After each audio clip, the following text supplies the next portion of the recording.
Scan to unlock Sovi and ace your tests.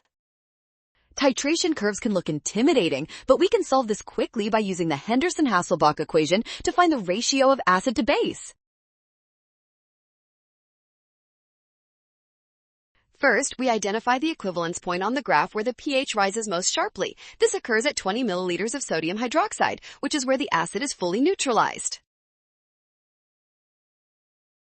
Next, we find the half-equivalence point at 10 milliliters of base added. At this specific volume, the concentration of the weak acid equals the concentration of its conjugate base perfectly.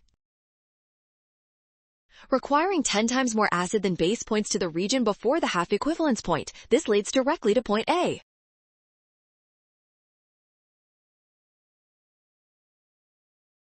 Well done! Scan the code. You can learn better with Sovi. Watch signs and avoid rush. Trust given data and check steps for success.